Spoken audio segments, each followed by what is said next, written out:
And hello once again.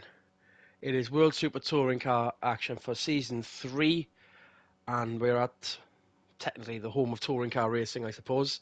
Um, the Brands Hatch Indy circuit, quite definitely one home of British touring car racing. The first ever title decider was held around here back in the 50s, and we have a surprise pole sitter. Marcus Salo's Works Ford is on pole.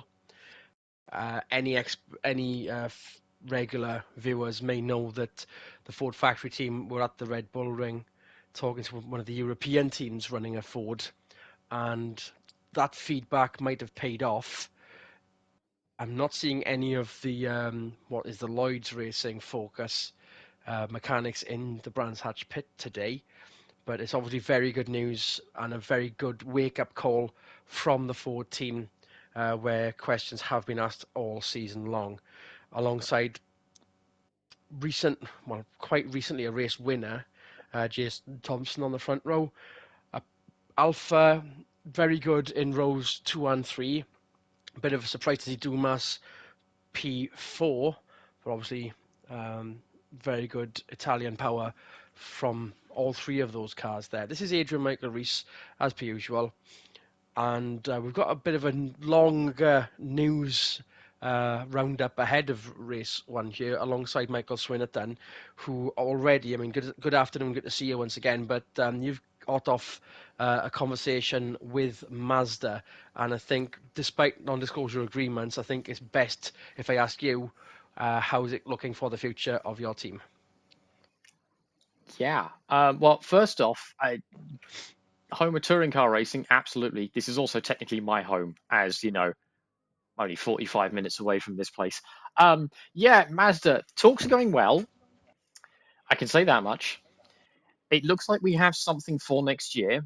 We don't know what or where or who or when or why or how much involvement or anything along those lines. So details I don't have for you other than it's looking positive, which is such a non-answer, I know, but it's all I can give right now.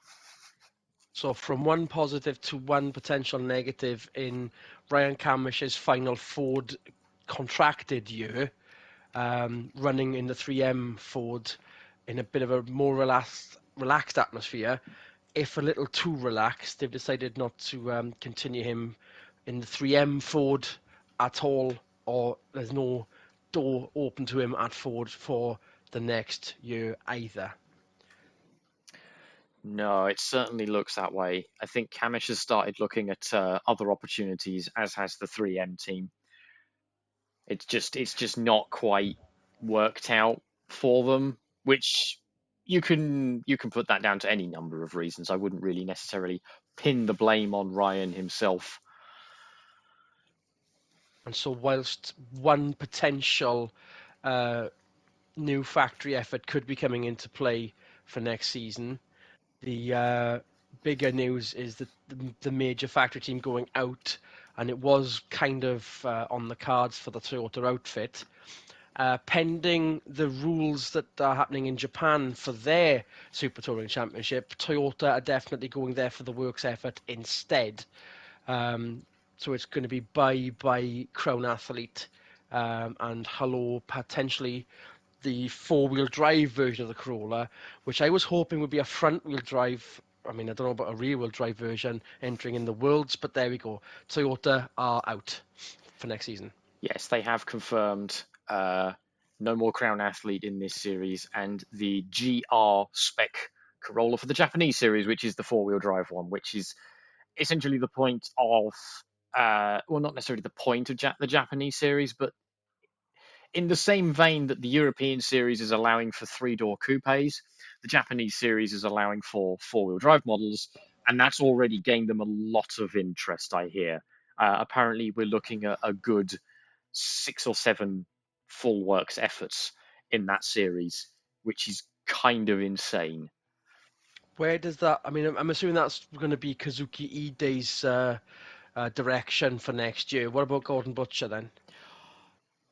Not sure. Butcher, all Butcher has said is that he has a contract with Toyota. Whether that means he goes to the Japanese series and races a Corolla, or whether he goes and does something in a more sports car vein with a GT4 spec Supra, we just don't know right now. I dare say he will share more as and when he can, as soon as he can. And then we'll get that as soon as we can. Okay, the tyres have been cold long enough on these cars at the front of the grid, and let's see what happens going into Paddock Bend. Salo on pole, remember. Off they go. Rear wheel drive advantage further back as Wittmann starts to, well, I was going to say almost take the lead, but there's Salo, well defended, but a little wide. Still got the lead, but there's a hairpin coming up, and Wittmann's got her name on it, perhaps. Maybe not. Salo still defensively in the lead as the traffic jam flows through its hairpin. Thompson looking to get that position back as well. Bit of a nudge on Wittmann. 21 laps of the Indy circuit. Once again, very quick laps.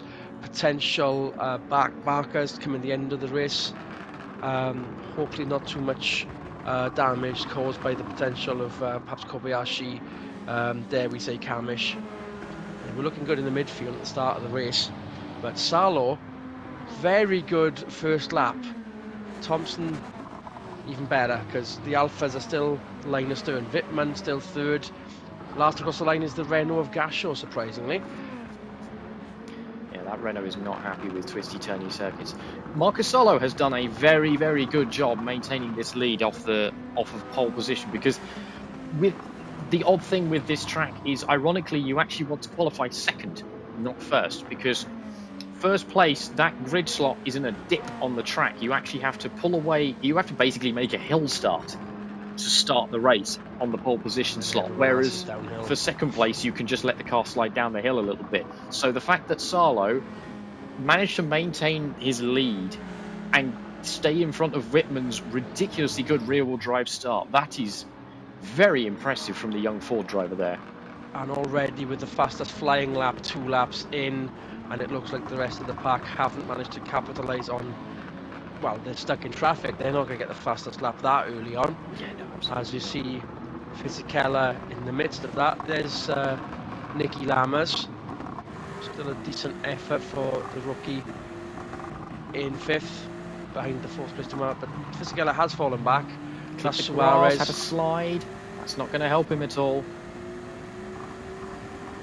But yeah, Fisichella, despite having a good starting place, has lost a spot here to Suarez, who's running quite well in the Golf. I wasn't expecting much from the Volkswagens around here, but considering the Golf's bane is corners, and this track is basically nothing but corners. Even the straight is a corner. Even the start-finish straight is a turn. And Palou has managed to get ahead of Butcher, but that's almost okay. I thought Butcher was going to get that back down the inside of the paddock. Oh, hello, Fisichella getting a wake-up call from his Mediterranean counterpart Palou. Maybe there's damage on the Ford, but down the inside through Graham Hill Bend.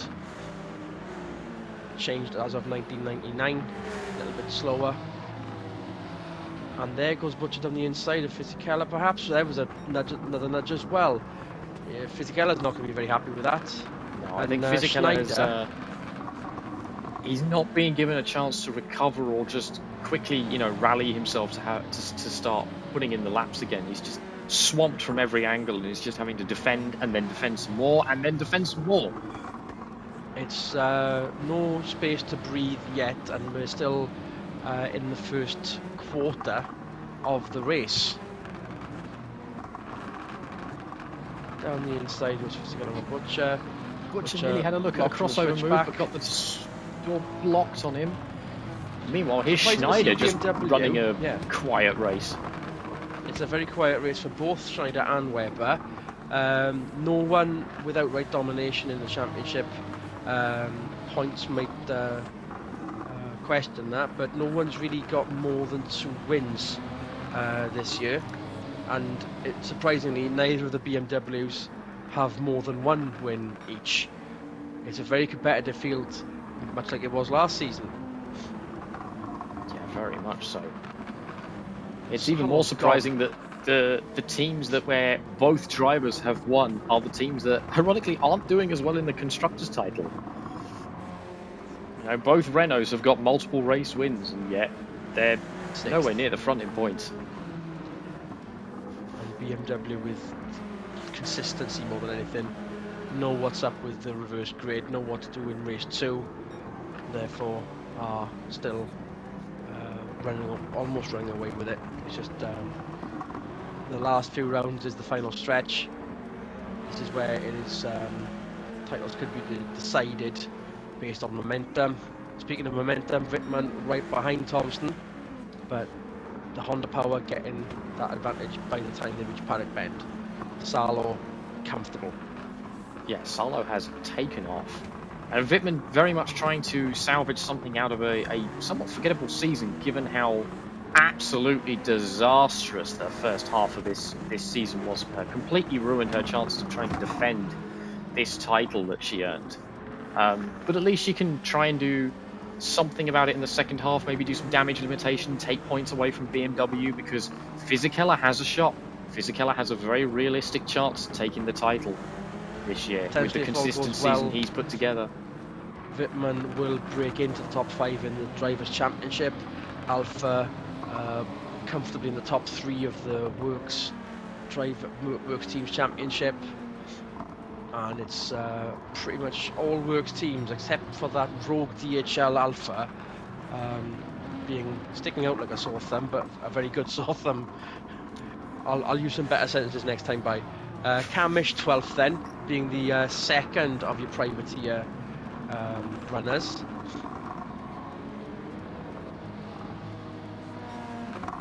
Yeah, something. Evidently, the Works team, Ford team, have worked something out with the car regarding development and setup and what have you. Partially in thanks to talking to the Euro Lloyd's team. I think that's trickled down to the 3M cars as well, because both Camish and Wickens, who both, again, had very forgettable seasons so far this year, they've been a lot happier with the cars over the course of this weekend in testing and what have you. And whilst, yeah, you know, they are back down here and Wickens is last, he still feels a lot more confident with that car than he has in previous rounds. Whilst it is the anti-Red Bull ring, it's not flat out then hairpins. The hills, the suspension aspect might have played into Ford's hands after that talk. We were assuming that they having done so well, were going to be running the Works Ford outfit in something or other. But obviously, if it is just for this race, maybe they need to talk to them a little bit better the next time they race at the Nürburgring Short, which we'll bring you on this channel. Wittmann still third, can't get past Thompson, and they are beginning to spread out. Almost halfway there, and the spread is covering half of the circuit, so back markers by the final lap, perhaps. Let's hope it doesn't happen. Yeah, we know how cars under blue flag conditions can play havoc with any battles going on further up the field. Speaking of battles, Webber here, he started 12th. He's now 8th. He's overtaken quite a few key cars, including Fisichella, who's having a look at him to go back at him, but Webber is slowly but surely making progress through the field here. I feel like he's going to get Palou eventually. Webber needs to maintain that momentum then, otherwise it's going to, well, it would be a waste of an effort to get a decent points haul, a decent anchoring of the lead of the championship by getting into the top 3, then do it all again for race 2. If that battle closing in on Fisichella isn't going to form, then closing in on Lammers rather, I would be smart enough to perhaps hold back and be a little bit more defensive, but you can't plan for a 10th place finish just to get the pole for race 2 in this atmosphere, at this layout perhaps. Palou is being very defensive there. Palou is having to be very defensive, and yeah, you're right. With this track being so short and so twisty and quite narrow, you're just going to be in traffic the entire time. I don't think positions. I mean, positions still matter, of course, but it won't necessarily be at the forefront of drivers' minds because they will be too busy going, oh, there's a car over there, and oh, I need to avoid him over there, and oh, there's a car there. Longer races, perhaps, and that's the reason why these are 20 to 25 minute affairs. 21 laps, so this should reach the 20-minute mark or thereabouts. Salo, though, you can see him in the distance. It's still a comfortable position, but the question of conserve or go for it and then try and keep on the black stuff as much as you can whilst your tyres aren't as good as the guys behind you, perhaps. We'll wait and see. Still just over 33% of the race remaining. Wittmann had just backed off slightly from the back bumper of Thompson. Dumas had a slight look at the back end of Wittmann to see if he could try and get himself onto the podium there. But he, in turn, has now backed off slightly. So these guys just running line astern for the moment. Very good look for the DHL team. And therefore still in a comfortable position. Suarez and Lammers not closing in at all. Yeah, this is the sort of results and track position that they were used to having back when Jamie Webber raced for them. And evidence of the talent that Webber had when he's leading the championship in the factory effort BMW. Of course, the DHL team did win the BMW. A change of direction with the manufacturer hasn't changed the performance at all of that team. Thompson still not losing ground, losing positions to the Alpha behind. Slight battle as Schneider now getting into the top 10. Butcher still there or thereabouts. Kazuki Ide has got Kamush between him and his teammate. And there's a kind of quiet day for the Ingram Mazda. First time around this track. Well, unfortunately, we didn't quite get the car correct in qualifying, so we did qualify in the most... Whoa! Vert, what on earth were you trying there? That would have been a good move if it was going to stick, but obviously that was Teflon.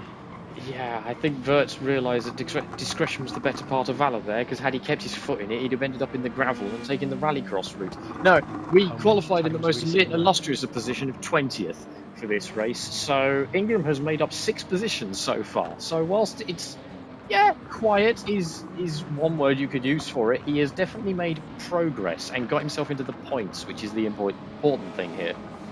And still leading the privateer teams championship. Despite being a solitary effort, and then despite being a solitary effort, the DHL team looks set to be getting second place by the end of this weekend too. Well, as I've said before, consistency pays off, and whilst the Tamir team are still riding the high in points that Kobayashi got them with that win at Interlagos, that's going to be an inroad. It is being eroded pretty quickly by everybody else. Remains unchanged for the top 5, and it remains unchanged for the fastest lap as well. Salo had that in the bag from about, I think that was lap 5. But is it going to change again? Nope. Is it going to change for any of the other guys behind? Now's the time to do it if the grip is still left in any of these tyres. Had they been a bit more conservative, we shall never know until it necessarily see the fastest lap potentially changing, given how everybody is sort of in their own little localized traffic blobs at this point. And only Salo is the one with clean air who can concentrate on essentially running qualifying laps and just making sure, hits his marks, hits the apexes right, gets his braking zones right, rinse and repeat. That's all you need to do from now on. 3.5 to go.